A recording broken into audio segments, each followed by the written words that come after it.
Ngana.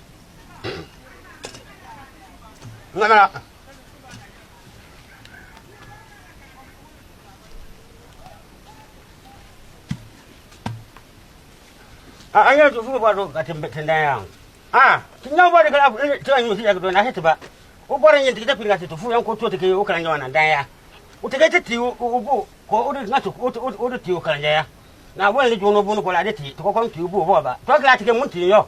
To kan yin tikela to take te ta bu ya ke de ti. Timbu kan yin na ha ka ba bala. Wolo. Anya ba kala ba.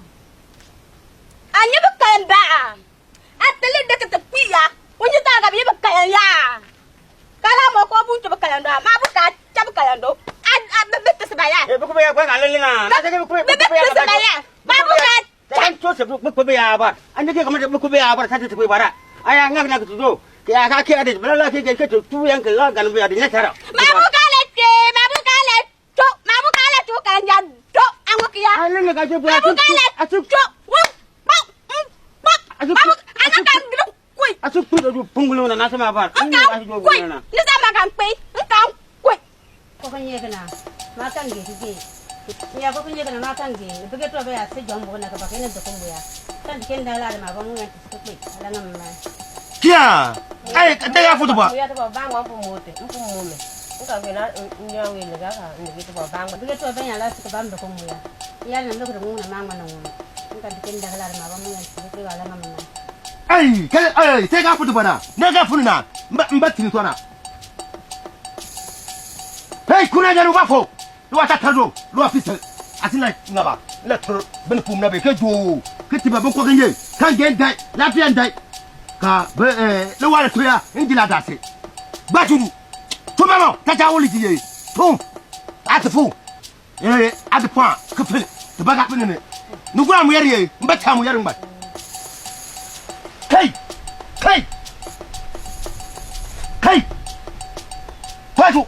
Ata ta public ye. To mama. Atfu ya. Amundu point ya. Ke fil. Ala kaba. Ne jaman. Wana gafara. Hey. Bayemu. Hey. Tumuma. Gafara. Ledo. Kando ya. La febe. Ndana. La febe. Dia fa. La febe. Na. Atepaya. O la febe. Na. Ndama tete. Calma. Kubal mamu. Ndama tumuma. Ndake tibukana kuna. Nka tilabu. Pome ko kume. Nka medake ya. Ala ku tilabu time. Abo sa ku time. Mbaka ku time. Nka ndachi ya. Mbaka no manala mai. Tilabu kume. Tega futu bara. Tega futu bara mche. Ama le mpatoi. Awana wan subana. Awala ngotoke gabe. Na pa mche. Na la ne ba. Ko we. Mbaka wuti sumba. Biyo tilabu. Tilabu. Yay. Luwa tataro. Luwa fisir. Kuna nyani. Hey. Namba monka diga be. Hey, ojawe ndo wa pamulina. Namba fisir to. Ndiga ba. Ngo kuja ba ketimele bulbule ni. Malake ngi pirgi sagana. Ngi ta pi sagana ya. Ojawa ngo onu ga biya. Ka luwa ne to ya. Ngi la ta se. Ko na. Ko. Akana. Afonyongi. Atufu. Anila ko diria. Anya. Atufu ya. Ulo no kitiri gira ya. Atufu ya. Ko bale bu. Ko de bigarba. Ko de bi. Ko de. Ka wi kala tagna. Ko ba bonga. Ntenga kia. Ate chala le bulbule ni. Ke baga bene. Ntenga kia. Ta ja wori ji. Wala bo. Ke de toyanga. Ngaba bo. Ate tene nyali tade. Deja. Eh. Tuan kena pe. Ai na sedok ya, lepas be. Lepas la bene. Lepas la bene. To, ado na pala. Yo. Ado na pa. Etake. Lepas ma wa ya mpaya. Ya ba wa le paya. Elenge kuna nyani luwa ta tado luwa fise. Nembe mo gambe, nembe timikaje. Ni tiketa ko tukusa. Ni alimbu ya, ni ngamba boy. Ndi Kampola bomba ke jakwe ono punganye ketime woti ki kanje nga fine ngila bomba ba ketile nimbu waya kan mo ki do ke ju na ki do ju ya nga ma ke dune kir ore po ya gere ye ngide ga ke kir nga ba wa ke sate Ka wala funi bana. Nanga mi wala. Inga ta wa ka bala. Ni asasi. Ala inga kana bala kana. Ni asasi. Hey. Da. Hey. Ha. Ubandai. Tungure ya laga ma wala ya. Wala bana laga. Ya ga wala bana. Dambe nisige nabai. Nkwafu nabai. Jami nabai. Ne bana ne kai. Kemo ne ba ya. Lejo. Ha. Mako nyiga yitbate. Wadanga nyiga tumi sakara walam. Sadende sakara walam. Wadanga nyiga tumi sakara walam. Sadende sakara walam. Sadende sakara walam. Wo. Bili kana makin yitu bat kan.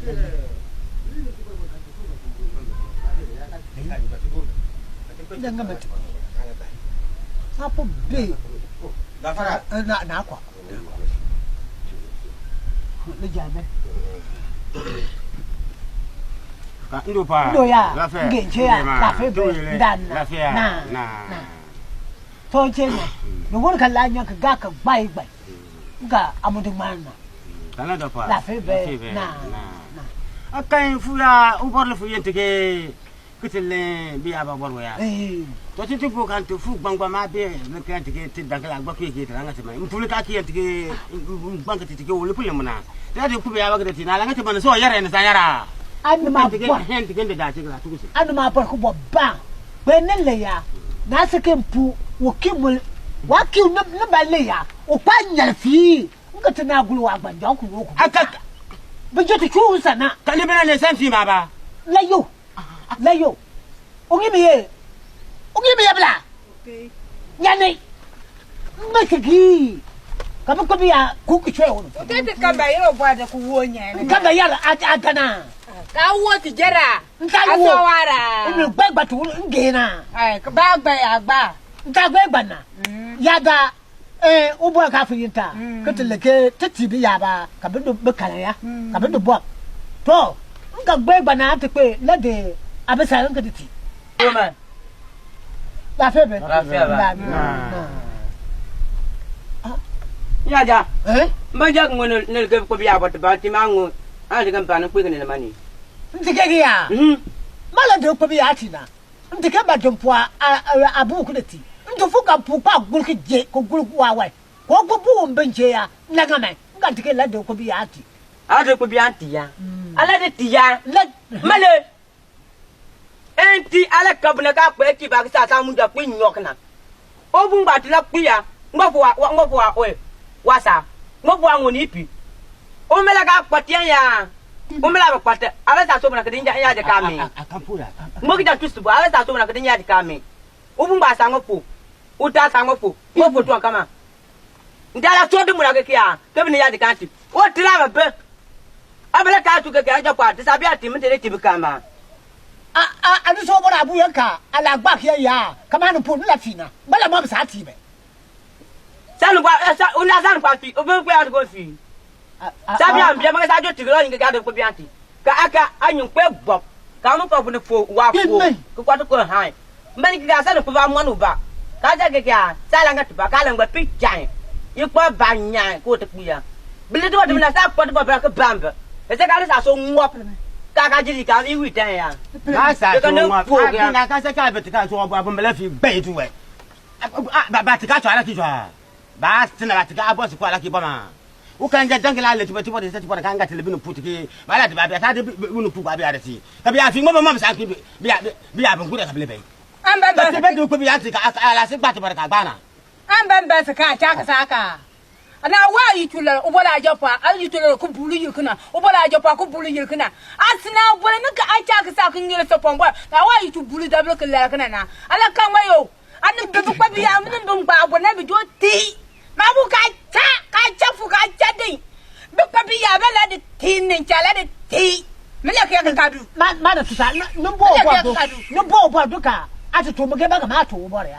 Akana kai. Ani ka sinu gona ka se ke ke pa mbele ga sinu ko po. Kwetwa ko ngaya. Aka fi bombu mbele wo. Aka se mbele ga sinu ko po. Nta za so buna. Ata po pu. Ayo gba ko lo. Ke ya ke na la ya. Bele ja ka so. Capeti, Kilikia, Kevin de Cobianti. Banning got a Bamwana. I would joke with Biaga Blatis. Calip, I did take up a China. Kilikia Blade Cobianti. I let out on go group up from onions to go pan. Nothing about Baba and bring Nina. I just saw what you get the answer of the Catalan people be at deliver. Now because I'm lying at the Batty. I just saw what I put got to see ya. I cannot to someone on your quick, because Barcy, Kakalam go. I just saw what I put.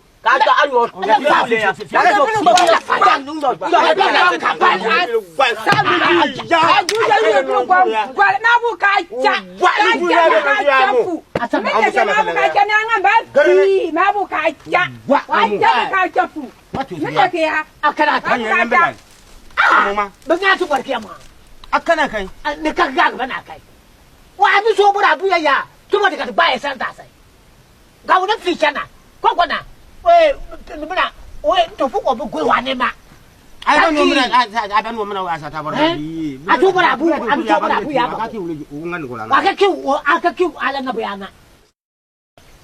Mamma, look at the other. Let the book at it. I let the Betina. Probably for fee, but that thing. Cup of tea. The Yabe Woodmana. Yadan and 2 book. But that's a life not getting along a man, let a Kumburaki.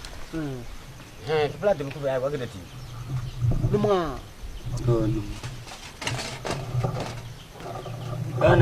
La feba, la feba, na. The more Japa. Oh, Mambi. Interpret. But about London numbers. Cake about no, about Japan, about Japan took into our corner. Abam of Nanitina, one couple million of Benedict Becker and Bender Green. What can you do? To a man to conduct a number and could be a kitty and Bamona. To some Bamwa, that's some Bamona. But again, Chakwa, Mr. Babe, figure by the Tibe. Tom Bunker put to food and Pampupa good. You walk by John Putichaya. Talk our Berkebanga, kick up a piab there. Look at me, I will move a pretty on to you. You have to get me to go to get back. You have to get about Yada 2 back to Picacho. Go, I let you. Got to get let them look at it, let go back at it. Come on, let's see, Langamai. Uno per feet.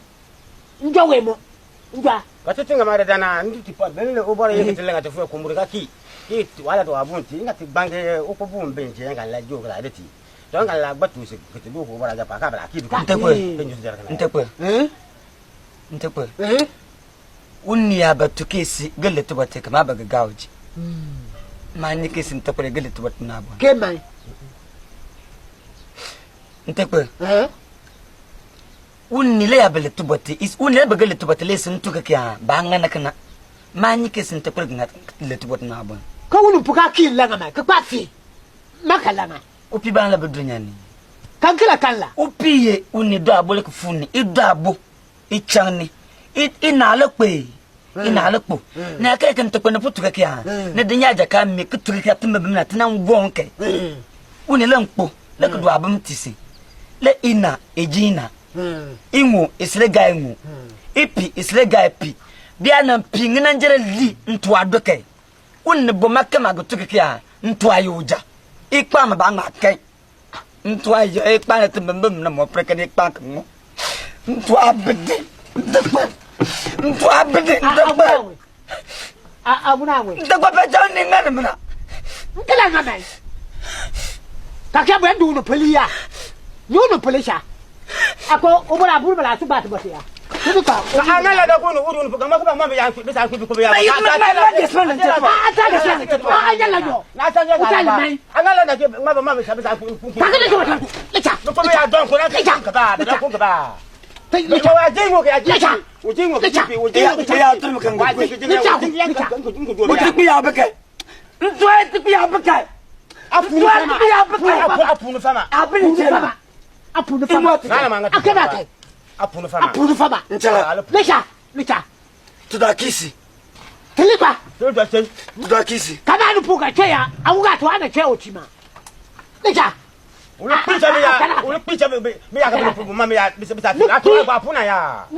ba puta ba tina ba puta kwa wi ba tina bi ya kwata ka tike bitu kuiru ko tu ya